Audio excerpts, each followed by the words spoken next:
Welcome. This is Charlie from CIC News for You with the latest on the double standards of the Democrats in broad daylight of the public, which is at least better than the Adam Schiff closed meetings on the impeachment hearings with information that still needs to be released. The topic of the day is concerning the terror accusations against Joe Biden, the Democratic presidential nominee. Supposedly, the Mr. Clean of the Democratic Party, although if you watch videos over the years, you will see many examples of a touchy-feely person with women and kids. This is not speculation or variation of any facts. All you have to do is watch what is already public to see this person interact with others. So now, we have an accusation against Mr. Clean, and for weeks now, he has not addressed the issue. It has basically been ignored until today after immense pressure from the public. Yes, I said public because the biased media is in the back pocket of the presidential nominee. Not once over weeks was Joe Biden asked to address this complaint.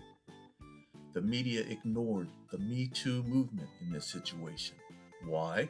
Because it doesn't fit their agenda to destroy President Trump. I hope people are waking up. The bias is becoming clearer each day, and the media follows along behind the Democratic Party. It would be so refreshing to hear just one broadcast that seemed like it was an independent story and not a made-to-order Democratic point. I hope the media wakes up one of these days and understands the damage they are doing to this great country, in my opinion. So we all know the media is biased. But let's check out some of the comments from our esteemed Democrats during the Blasey Ford hearings. Now remember, she had no proof but a vague memory.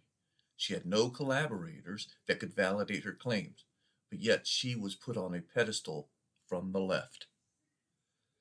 Three failed Democratic nominees spoke up loudly during the Ford hearings: Gillibrand, Harris, Booker, who's Mr. Spartacus. Where are their comments now? What happened to the Me Too movement?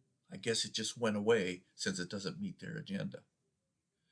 I guess it only applies to women that have a complaint against a person on the right.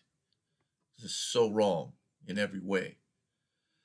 You can add in Senator Durbin, a longtime Democrat that wanted an FBI investigation into Kavanaugh after thousands upon thousands of documents were provided, although there was no proof of collaboration.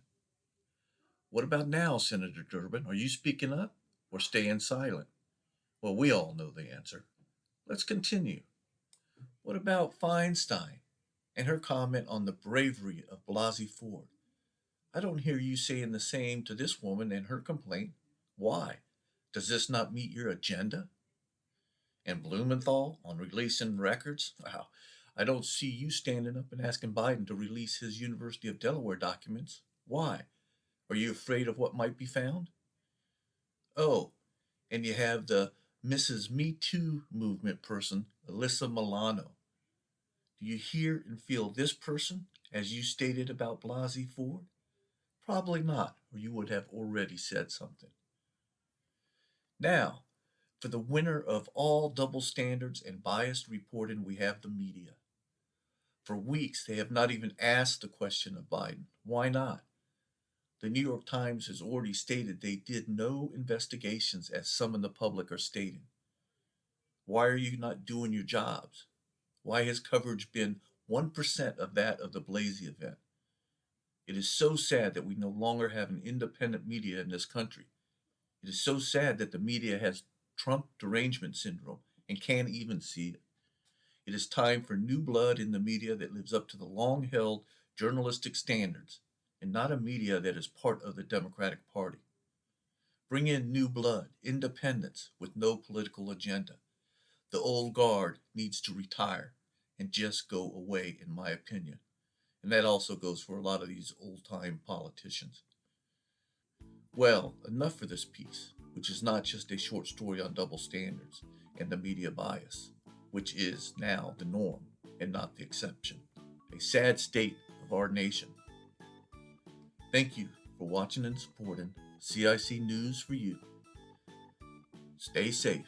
Signing off, Charlie.